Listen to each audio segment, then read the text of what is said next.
Hey, howdy, Lions guys. Welcome to the Detroit Lions podcast, Senior Bowl opening edition. With me, I'm your grand host, Chris. Sorry, I forgot to announce myself. With me is my co-host and good friend, Jeff, the Riz Risden, and also Andy, the man of the hour, Sandman post-game hero. How you doing, Andy? Moist. I'm moist. It is soggy down here. I'm a Michigan man. I came from like 10% humidity, and my clothes are not prepared. I needed to double up on deodorant. It's a sultry, sweaty day down here. So we are in the Mobile Convention Center live from the Senior Bowl. You can't see it, but just off to our right is the channel where the cruise ships and freighters go out. And we're 50 yards away from it? Mm-hmm. We couldn't see it even half an hour ago. Yeah. It's finally starting to clear a little bit, but it's very moist down here. It makes for beautiful diffused lighting, Andy pointed out. It actually is nice. Yeah, so how was your trip in, Riz? Is everything nice and smooth? And all good. I did not get to see hardly any of the games on Sunday, so the sacrifices we make. But, I got up at 4 a.m. so I could see the games on Sunday. The sacrifices we make. Andy, everything went well. You came in on Monday, so you got to see them, and no biggie. Yeah, it was no big deal. I just woke up extra early. Flights were good. And let's just do our Star Search moment. Who did you have on your flight? Oh, Dan Marino. Dan Marino. He's probably going to be very upset that I said that. He's a very private man. Dan Marino was on that flight. Yeah, Dan Marino has people that keep people away from Dan Marino. Yeah, we were on a low puddle jumper. He was right behind me, and yeah. That's the only way in is on a puddle jumper, right? Yeah. The airport here is not big. It's not a fancy airport. I remember the first year I came to the Senior Bowl, I arrived to the airport early because I had no idea what we were going to be looking at as far as lines or anything like that. I didn't want to miss my flight. I beat the TSA here to the airport by 40 minutes. Yeah. There was just a line of 100 people waiting for the TSA people to finally walk up and give you a pat down and let you through. Yeah, I haven't flown in Mobile in years. I go to New Orleans. I get a better rental car. We have a very nice rental car this week. I'm kind of stoked about that. Think about this, Riz, because there's a direct flight from Detroit. I don't know about Grand Rapids, but we were talking about maybe flying Andy down next year to Tampa and jumping in and driving up from there. Because a 7-hour drive, it's not that big a deal. We can bring all the stuff. Those guys down there, they had a drop ship happen, man. Did you see that? Yeah. What a setup! Wow. Yeah, they have like brand new leather couches. And And Sirius is sitting there looking at him like, what the hell are you guys doing? The serious guys that allegedly have all the money, or they're sitting there, and Pat Kerwin's like looking for the button, and this is where I go live, right? Yeah. Quick, let me tweet. Saw Pat last night. It was good to see him. We thought It was wild because tonight, yeah. So they're set up like down that way a little ways. Yep. And he was broadcasting, and we're walking out, and we get in the car, and I turn it on, and he's on. I'm like, he's the magic of like real life converging with radio it's kind of surreal sometimes. We got a lot of other radio shows going on down here. We have someone stole our chair. I paid for that chair. What the fuck happened? Oh, sorry. Yeah, we did. We had 4 chairs. We did have 4 chairs. Yeah. All right, we'll have to steal one of those handy-looking couch things. Those people at the end took it. Yeah. That's it. So basically, we are here. We are waiting. The first practice kicks off at 11:30 Central Time. We are on Central Time, and that's very confusing for my body. It's been a little rough. So we'll be out there for the rest of the afternoon. We'll do a recap wrap show later this evening. From what time are we doing that? We're doing that 6:30 our time here. Yeah, so it's 7:30. So it'll probably be actually 6:30 Eastern, but I think by the time we do it, because we'll get back, we'll do our things. We'll start. The interviews are really going to start hitting hot and heavy, I think, tomorrow and Thursday. Yeah, yep. But this evening we'll do a rap show after the day. Watch a rap show. We're going to do a couple shorts. So watch YouTube. We're going to have a couple things popping up from the field today. Yes. We got a lot of good coverage going throughout the day here to keep you guys. And so this morning we had the Jim Nagy, the director of the Senior Bowl. Yep. He did his press conference. We got to see Max Duggan, the TCU quarterback, and Isaiah Foskey, the Notre Dame defensive end. We watched his press conferences. They're happening right behind Andy in the room, right behind the door there. Yep. And Andy, you and I were in there for Foskey especially. Yes. That guy That's an impressive human being. Yes, yeah. These guys are sitting down, so you really don't get a good sense of how big they are unless you see them walk in, and we came in slightly after that. But I think, as soon as he stood up, just a humongous human being, and, I don't know does the Senior Bowl send those out, or are those just internal only? They are sending them out now. Yep. Oh, nice. So we are getting weights and measurements. We are actually getting rosters at some point. That's they keep promising. We don't have rosters here yet. I remember when we had rosters weeks before. And Yeah. They apparently can't figure out how to print a PDF or something. I don't know. It's a little aggravating, but we're coping. Yeah, we are. Foskey's our thumbnail on this. For those who don't know, Isaiah Foskey, he's a big fella, and he's looks like he could go early this year in the draft as well. He's a meaty fella. Solid day 2 guy, pass rusher. And he talked about one of the things that they asked him was, the big knock on him coming into the year was run defense, and he did get a lot better at run defense. He gave a very good answer at how he got better at run defense. So that was impressive. Because he goes to Notre Dame and plays the same position, it's very easy to mistake him for an Aquara brother. It really was. Honestly, his answer about his run defense was fantastic. It reeked of what the Detroit Lions are looking for in players, where he said, listen, it was a coaching issue. Yeah. My hand placement was just bad. There was nothing I could do. Until I was told to do it differently, and new coaching staff came in and really fixed that for him. Yeah, he very much talked up the Marcus Freeman era for Notre Dame, and he used the word generic as what Brian Kelly's coaching was, and which was harsh. And people were looking at him, and he didn't walk it back, and that was very interesting to me. It made it sound like Brian Kelly wasn't around. Yeah, that the players didn't know Brian Kelly as a human being. They definitely only knew him as a coach. He was much more of an administrative coach, whereas Marcus Freeman's a guy that's more like Dan Campbell, getting in hands-on, hearing about the players, that sort of thing. And hearing things like that is always really nice to me because that's the kind of coach we have. Yeah. So when players come out and they say hey, this helped me grow as a player, having the coach around, having him be in the lunchroom with us, having accessibility to him. I want to talk about something we talked about a little bit last night before we get into some of the more drafty things, because as you're building this team this year, and Andy and I were talking about this last night, in that this team has been put together as a group of guys, as a family that are close, right? Mm-hmm. The coaches, the players, and when you start picking players and start thinking about what you're doing with this team, how much, who can you let go without cutting into that culture piece, right? And they all know that it's a business and these things happen, but a lot of what they built and how they got to where they were, and they may have won 1 or 2 games based just on the the culture, the grit, whatever the word you want to use. I like grit. We'll use grit. Yeah, that pulled them together. And Andy brought up a great one. T.J. Hawkinson getting traded. They were able to work through that. He was an instrumental part. Well, he wasn't, if you saw my video, but most people thought he was an instrumental part of the offense and one of the guys. But they knew who they could get rid of in a big name like that and not break things up. As they go into this draft and look at this talent, how much is fit? And you talk about culture, but how much is that fit in keeping this kind of solid, I've got my brother's back kind of culture together?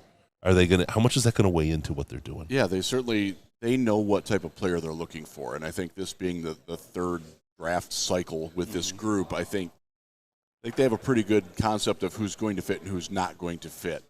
And they don't even the discussions that they had about player X versus player Y, I think they all have an understanding now. It's player Y, obviously, and that's such an asset when you're not swimming up against the stream, or when you can rule out guys that just aren't culture fits from your scouts, talking to the college coaches and agents and things like that, and the interviews. Every player here will be interviewed by every team here. Yep. Now that's very basic. It's a 15 to 20 minute block of time. There are a lot of other things that go on down here where if the Lions really like a guy, they will take him out to dinner, they'll take him out to breakfast. There are ways to meet beyond that, and we will do our best to find out who those players are. We have not done that yet. By and large, most of the NFL people just got here today. Yep. Last night, I did go out. I bit the bullet and went out, and there wasn't hardly anybody at the primary spot last night. I turned in at like 11:30. Almost fell asleep at the bar. I'll tell you. You know who we did see. Speaking of people. So anyway, so Andy, let me roll to you with that. What's your thoughts on the? I think that the Lions have done a really good job of getting people that are not afraid to work in here. And there's something to be said about having a team full of workers. Yeah, that's the word. Because they're just going to try. And honestly, that's like, it's hard to believe, but there are tons of NFL players that don't try, that have gotten by being bigger, faster, stronger, things that they don't really have control over. But that doesn't really fly with the Lions. That's not what they want. Now, I think the benefit of drafting guys that fit your culture is that when your culture is set, when everything is firmly implanted and rooted, then you can start bringing in guys that maybe don't necessarily fit, but that could grow into that core family, to grow into the culture, to say, like, oh, I never really had to work that hard, but look at what Amon-Ra St. Brown is doing. Look at what Isaiah Buggs is doing. Holy smokes. Primary guy to watch with that, and I don't mean to step on here, Andy, but primary guy to watch with that is J-Mo. Yeah. He's a guy that has not really had to work. His natural talent is over the top, and there's some thoughts that is he going to put in the time and the effort? We talked about this at dinner last night. Yeah, And the thing was, and we all agreed on it, and we've heard this from other people that are in the building. He's not lazy. He doesn't lack work ethic. He's never had to do it before. Yeah. Yep. And that switch can take a little bit of time to come on for him. And that's what this offseason is about for him.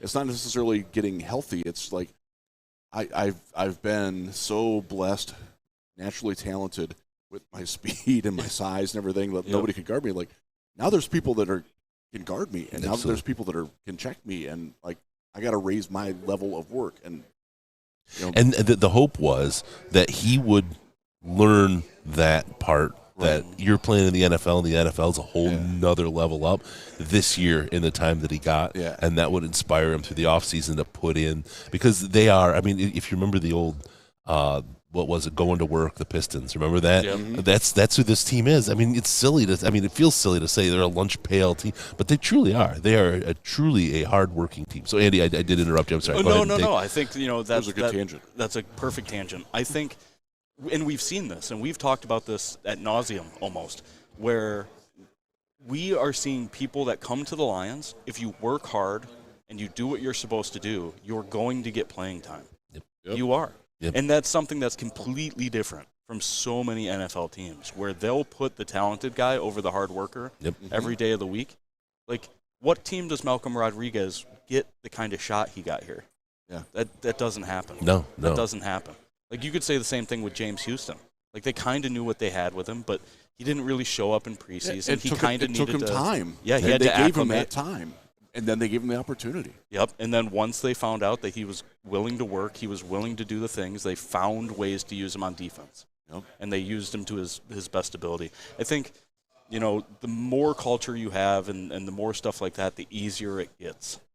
Definitely. And I don't know if the Dan Campbell culture has fully rooted yet, but it's got to be close. It feels close. I'm telling you, this team, and I've said this one other time when we were on Riz, I just don't want people to forget this team, because this is the team that turned the corner for the Detroit Lions. It really, really feels like the culture has shifted. And it's not the, Matt Patricia try to drive it in kind of thing and alienated people. Everybody's believes in it, and they're part of it.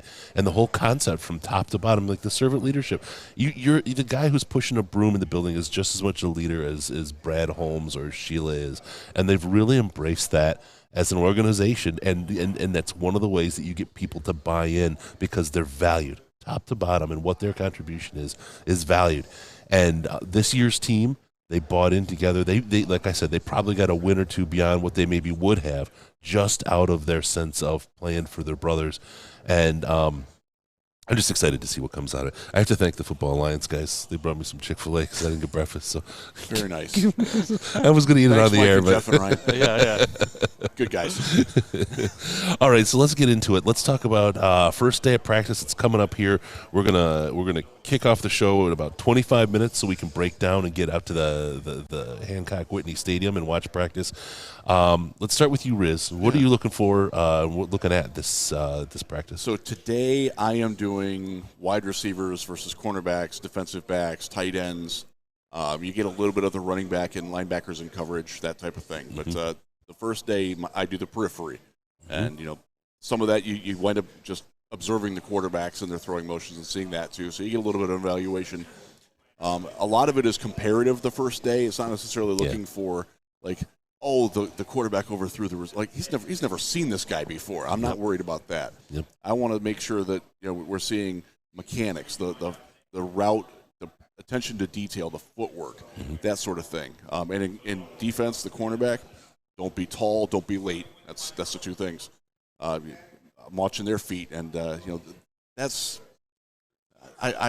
tomorrow's the pit for me. I enjoy that more. But today is very good because we're going to see a lot of guys. The Lions are not in the market for a first-round receiver or tight end, but later on, specifically day 3, I think you're going to see one of each. That wouldn't surprise me at all. And I think that there's a lot of those guys here. Yeah. And sorting through all those guys, when Jim Nagy spoke this morning, one of the things he talked about was the depth of the tight end class. And even though the one guy isn't here from Utah, there's all the tight ends that are here are probably going to get drafted this year. And the Lions, it's not like a primary need, but it is a secondary need. I think you want somebody that's a little bit better than Shane Zylstra, or I'm not going to dog Brock Wright because that guy can play. But you need that third tight end. I'm not sure that he's on the roster right now. Yep. And like all those guys, other than James Mitchell, are free agents of some level of restriction. So they have some need there. So that's going to be one of the things I'm looking at. Just the wide receivers versus cornerbacks, one-on-one routes. I'll never forget one of the first Senior Bowls I was at down here. They do one-on-one. The wide receiver runs a fly pattern. He's literally the only guy in the pattern, and he wasn't expecting the ball. And he wound up being a Jets draft pick. And washed out very quickly. Surprise, surprise. Those are the types of things that how do you not know that? Who else is he throwing to? So you can rule some guys out pretty quickly. And it sucks to be that harsh, but at the same time, if you're not prepared for this, how are you going to be prepared when there's 65,000 people in Ford Field screaming at you?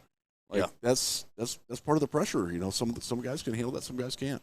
Anytime someone mentions the Jets, all I can think of is future Jets quarterback Aaron Rodgers, and then future Minnesota quarterback Aaron Rodgers. There's a lot. And then there's a lot of smoke going on about Aaron Rodgers to New York right now. And then future embezzlement failure Aaron Rodgers. What are you going to be looking at today, Andrew? I think I'm going to look at interior O-line. Yeah. I want to see these guys in person. Normally when we come to the Senior Bowl, we get to watch them walk across the stage in their underpants, which is kind of a weird thing to do. But it also gives you a really good idea of how are these guys built. You can see offensive linemen that are more middle-heavy versus top-heavy versus, how big are their legs? How much does it look like they spend time in the gym?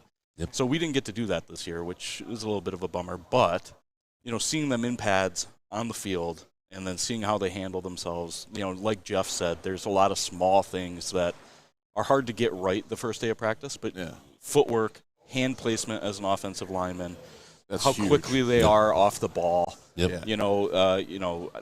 Those are all things that we need to kind of start looking at. Yeah. Because interior offensive lineman, I think, is a pretty sneaky need for the Lions.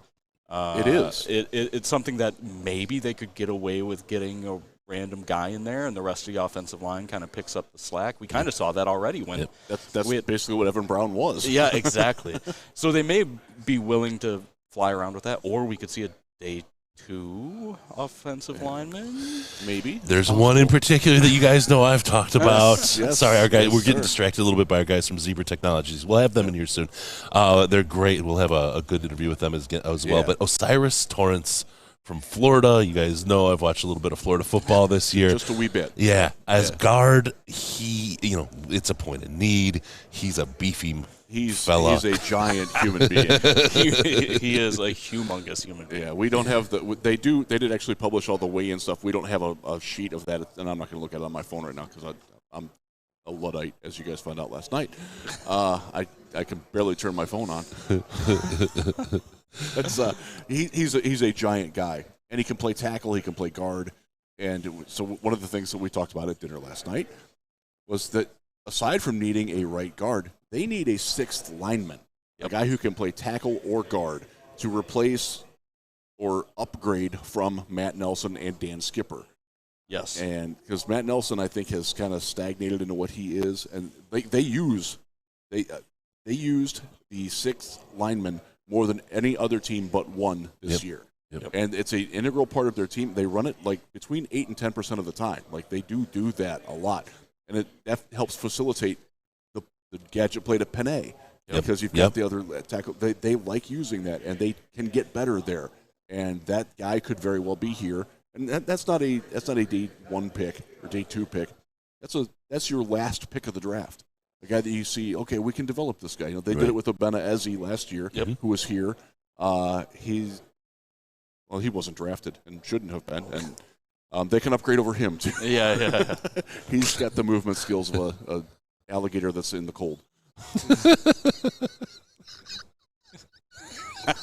An alligator that's in the cold. That's a new one. The suddenness of a refrigerator. I remember that one. That was a good one. Yeah, that was Manny Ramirez. Built like a refrigerator and moves like one too. This is a great place to look at offensive linemen and guards in particular because you're not taking a guard in the first round. Right. You don't necessarily want to take one in the second where Torrance could actually wind up getting grabbed. I just think he's a because of who he second-round is. player. Yeah. But there's availability, and he would fit a big need for this team. Give us depth. Give us a starter caliber player that could really grow into something special. And then you re-sign Jonah, and the world is great at guard. Yeah, right? It does sound like Jonah is certainly angling for money. We don't know how willing the Lions are to give him. He's under contract through 2023, so it's not like, we got to sign this guy or he's not going to.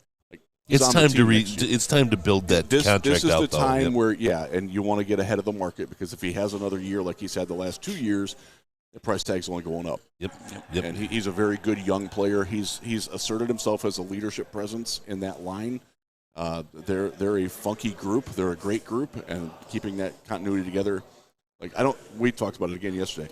None of us expect Evan Brown to be back on this team. He's going to get starter money from somewhere else, and good for him. He's earned it. He's grown into that. Absolutely earned it, and I'm happy for him. But that does leave a hole. Probably the only starting position on offense that is going to be replaced this season. Like everybody else, assuming that James Mitchell and Brock Wright are back as the tight ends, the only change in the lineup next year will Jamison Williams probably starting in place of DJ Shark, who is another guy that, based on conversations I had with other folks last night, he's going to get paid a lot more than what the Lions can budget for that, given the rest of the wide receiver room.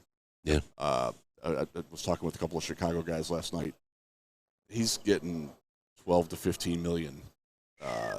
Lions can't afford. They can't afford that. No. Not with the defensive needs that they have. This is a team, by the way. They still need 2 quarterbacks in Detroit. They need a number 2 and a number 3. Yeah. They've made it pretty clear that they want to keep 3, like the third guy being on the practice squad. Mm-hmm. One of those is a veteran. One of those is going to be a rookie. You can put me down in like a calligraphy that's what's going to happen this year.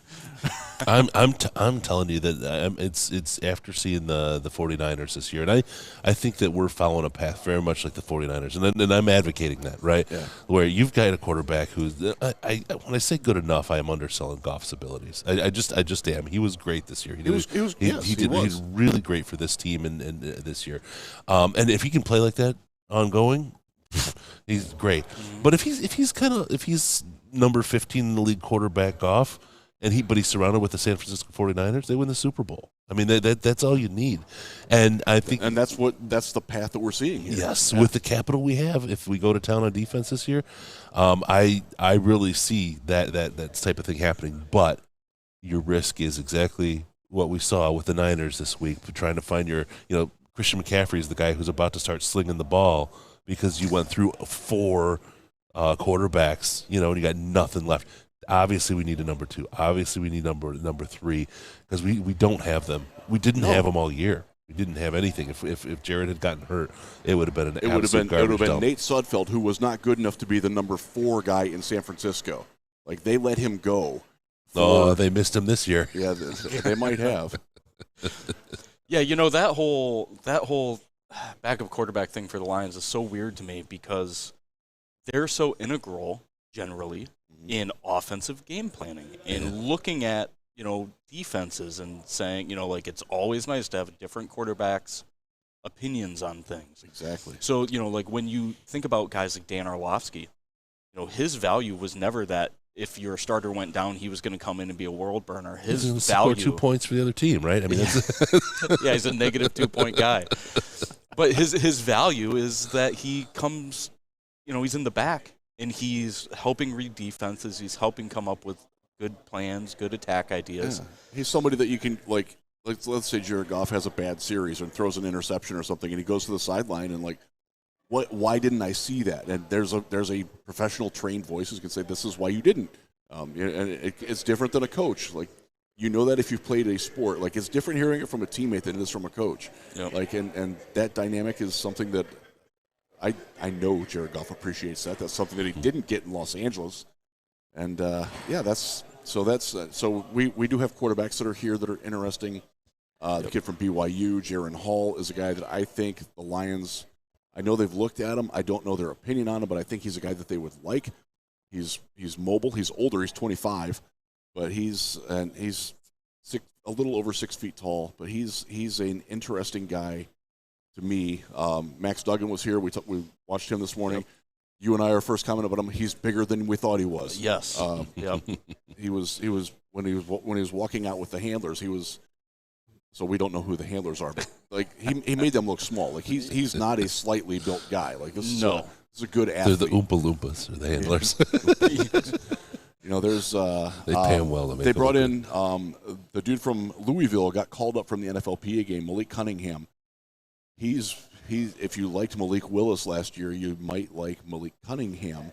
He's got a lot more experience. He's got a lot more diversity at throwing the football. He's equally fast, a ridiculous athlete, doesn't always know where he's throwing the ball, doesn't always know where he's running all that well, but this is a guy that's going to get a chance to prove himself to be a guy that can be a day 3 pick, or in his case, because he's also older, probably, and a guy that you sign right after the draft, but can be that number 3 guy as your developmental guy, and maybe you get something. If he doesn't, you cycle him out by October and bring somebody else in. Yeah. All right, Detroit Lions podcast sitting here on Radio Row live from the Senior Bowl 2023, rocking and rolling. We've got all kinds of coverage today. A lot going on. Hit the super chat. Don't forget to pound that while we're doing it. Keep us active. Keep us watching what we're doing around here. I'm going to talk about who I'm going to watch. And I'm going today is cornerbacks. I'm all in on cornerback and safety today. Those are the 2 real positions that I watch. Knowing that watching my cornerbacks and safeties, I'm going to find the guy that I fall in love with at wide receiver because it happens every year. That's who I am. But I mean, who's your Terry McLaurin this year? Yeah, exactly. Oh, I nailed that too. Yeah, you did. So nailed that. I'm really interested though in inside a defensive line as well, and in linebacker, and I know especially off-ball linebacker, first round for you specifically, Riz. But no, I mean those are all positions where we could use some talent, and again, the Senior Bowl is a place where you're really going to be able to pick up on these guys and find them. The first round talent, like you're not going to find the first overall pick or the second overall pick quarterback here. You're not, but you kind of know who they are. The conversations about the draft throughout, draft Twitter and everywhere else, you know all these things. It's the value of this information, the sweet kind of second round, late first round, and into the juicy middle. This is what the Senior Bowl is so great for, and it helps you find the guys that you want to land on day 2, day 3. Senior Bowl, for me, is finding the picks that are like 50 to 250 in the draft. Yeah. Like over half of those guys are here. Yeah. And we get to watch them in the next 3 days, and that's going to be a lot of fun. Yeah. It was 48% of all players drafted were in the Senior Bowl. I saw that stat. It's pretty crazy. There's some crazy stats. Yeah. So there are 125 players here, I think he said that between 90 and 100 will be drafted. And by the end of the season, the average is that 124 of the 125 will finish the season on an active roster or practice squad, which is crazy. I'm trying to figure out who the one guy won't be. Those guys generally expose themselves. It often winds up being the kicker or the long snapper. And we are on long snapper watch. We are on long snapper watch. I'm not on a long snapper watch. Just calling straight in. You guys let me know how that goes. I might have to break out the stopwatch a little bit. Yeah, that is how you scout it. Jack Fox earned his money last year catching all those worm burner snaps. Was not Scott Daly's best year. No. Was not. No, and the arm on that guy. Let's be honest. Here's one of the nifty little things about having J-Mo as a gunner that I really think is great.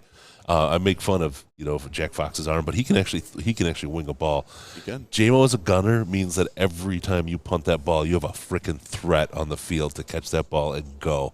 I really, really like that. I just like the thinking behind that. It's normally I'd be like, no, keep him on the sideline, but this is one of the things that happens with that is that the other special teams, the punt return unit, has to account for that. They can't necessarily blitz out because he can throw it and they got to throw it. It makes it so you're taking away an option for them. You're dictating what happens on the play based on your personnel. Yep, that's huge. And Phipp, I mean, he's I hope he comes by this year and starts, hitting our buttons. You've had enough of that shit, right? He's absolutely our guy to do that. But he just to have those kind of weapons available to him. Yeah. And to be able to pull something like that and start dictating things and in what is often kind of you don't think about special teams until something goes wrong. Right? That's usually how it is.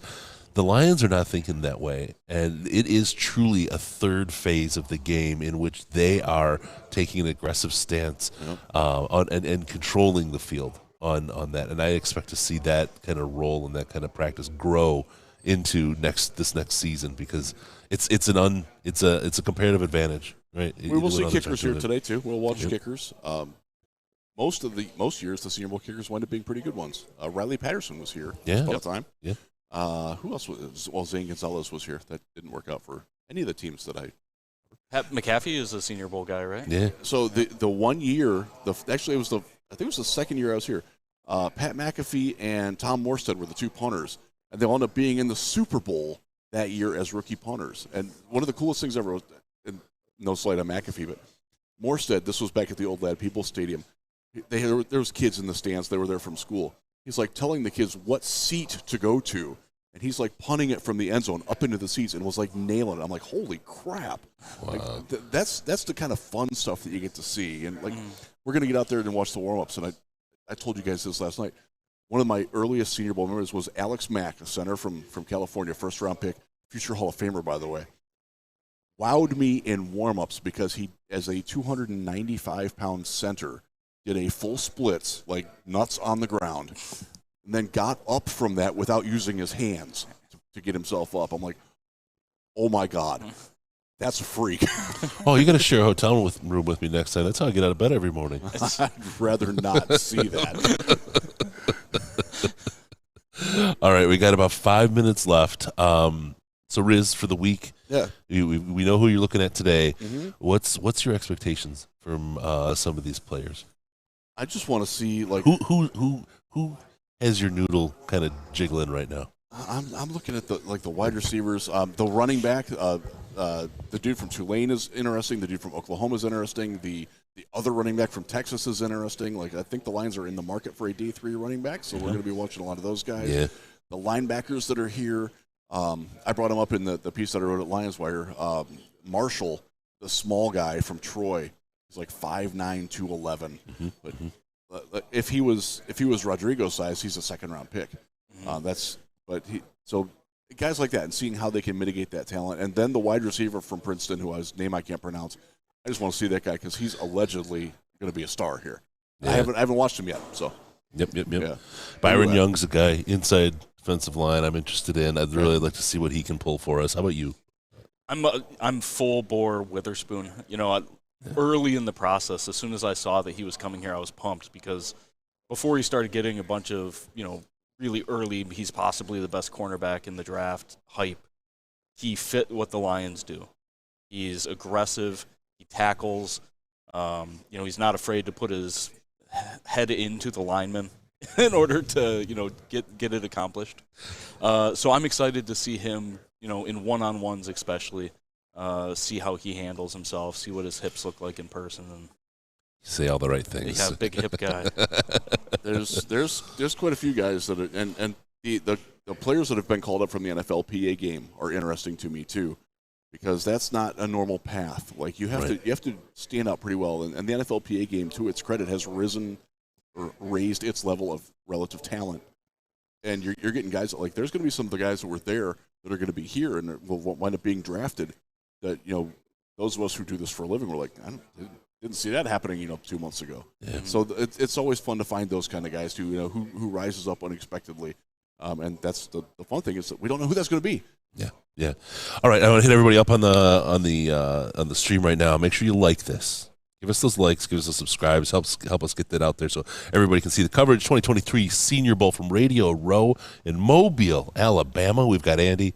We've got Riz. We've got me, Chris, here covering everything. We're going to hit you from practice with YouTube Shorts and some great coverage. What we're seeing live. Well, it won't be. It will be live doing it, but you'll have to, if you see it fast, it's pretty close to live. But we'll have all kinds of coverage. Don't miss that. And we'll be back here on Radio Row. We'll be covering what we saw today. We'll be talking about some of the players, and we'll be setting up a whole bunch of the interviews as we go on for tomorrow and onward. Saw the so tomorrow morning they're having the player breakfast behind us. We will be able to grab players as they're coming in and out. Yep. We'll do that. We're going to have guys from other media sources. I've talked to them. You guys have talked to them. We're going to get those guys to come in intermittently. They'll just 10, 15 minutes to chat, whatever. It's going to be fun. We'll get some outside perspectives on what the Lions need, and just the perception from around the NFC North of what the Lions are doing and how impressive the other people who follow other teams in the division think that they're doing. Yeah. Which is pretty damn awesome. We'll see if we can get Dave Schultz from WNSP to roll over here and tell us more than barbecue tips. We'll see if we can get him in and have some good conversations. I love those guys. We love sitting next to them every year, so it's a good time. All right, with that, we're going to call this a show. This is the opener, guys. This is getting everything started. We're about to head out to practice. We'll spend some time with the players. We'll see the on-field antics. There'll be some interviews there. We'll be live, and we'll be back here to wrap up the day and set you up for everything going forward. Yep. Andy, Sandman, Jeff, Riz. I need another cup of coffee. I appreciate you guys. Let's go get this done, man. All right. With that, we'll call this a show. Make sure you tune in and check us out. We'll see you real soon. Thank you, everyone. We'll see you from the Senior Bowl 2023, Mobile, Alabama.